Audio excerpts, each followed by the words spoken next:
নমস্কার, ঘরকন্যা ডায়েরির আরেকটি নতুন পর্বে সকলকে স্বাগত জানাচ্ছি। তো আজকে আমি দেখাবো কচুর শাক। দেখুন, এবার কড়াইয়ে তেল গরম দিয়েছি, কালো জিরা ফোড়ন দিয়ে নিলাম। আর দেখুন কচুর শাক কতটুকু হয়েছে। বাজার থেকে 2 আটি আমি কচুর শাক কিনেছিলাম, তা সিদ্ধ করে ভাপিয়ে নেওয়ার পরে এতটুকু হয়েছে। কি আর করার, এখন এতটুকুই রান্না করতে হবে। তেল দিয়ে কালো জিরা ফোড়ন দিয়ে কচুর শাকটা দিয়ে দিলাম।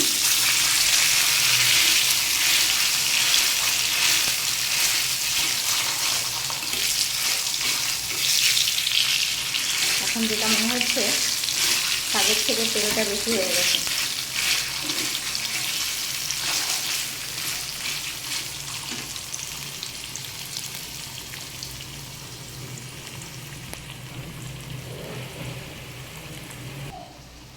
এখানে যেহেতু আমি কচুর শাকটা যখন সিদ্ধ করেছিলাম তখন আমি লবণটা দিয়েছিলাম, হলুদও দিয়েছিলাম একটু, তখন আরেকটু অল্প একটু দেবো।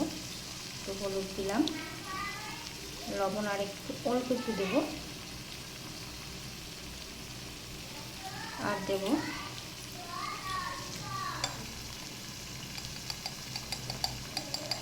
মশলা ছাড়াই রান্না করা যেত, তাই একটু দিলাম। যদি একটু গলা লাগে, যেহেতু কেনা, কোন জায়গা থেকে এনেছি কিছু জানি না। একটু জিরে গুঁড়া, আর দেব একটু মৌরি গুঁড়া, আর দেব এখানে আমি সিদ্ধ করে রেখেছিলাম ছোলা আর 2 কাঁচা লঙ্কা।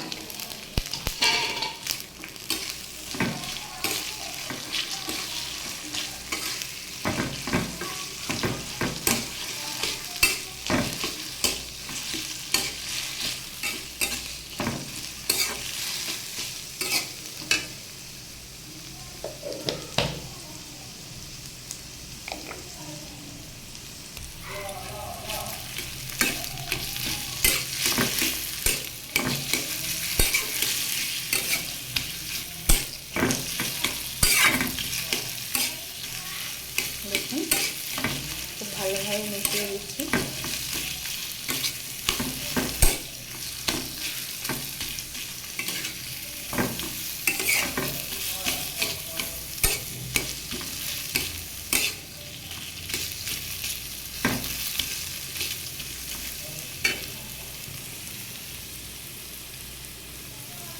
কী করবো, পরিমাণটা খুবই কম হয়ে গেছে, কিছু করার নেই।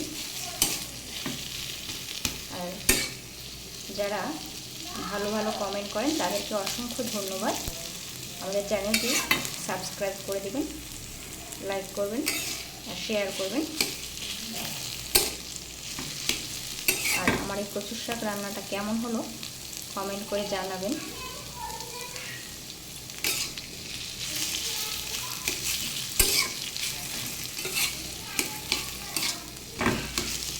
এভাবে আমি কচুর শাকটা বেশ অনেক সময় ধরে অল্প আছে এরকম আস্তে আস্তে করে একদম শুকিয়ে ভেজে ফেলবো।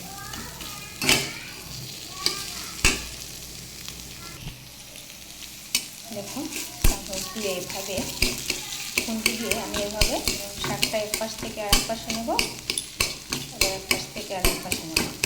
ভিতরে কোনো কাঁচা থাকা যাবে না, এটাকে একদম ভাজতে ভাজতে শুকিয়ে থাকবে, গলা ধরার কোনো চান্সই থাকবে না।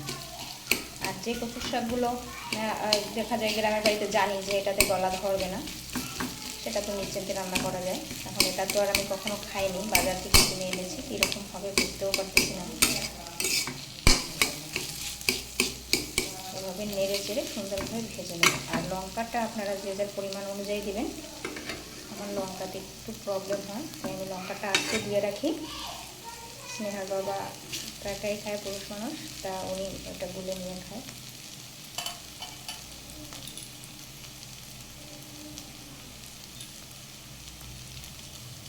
তা ভিডিওটি কেমন লাগলো কমেন্ট করে জানাবেন। এভাবে আমি কচুর শাকটা বেশ অনেক সময় ধরে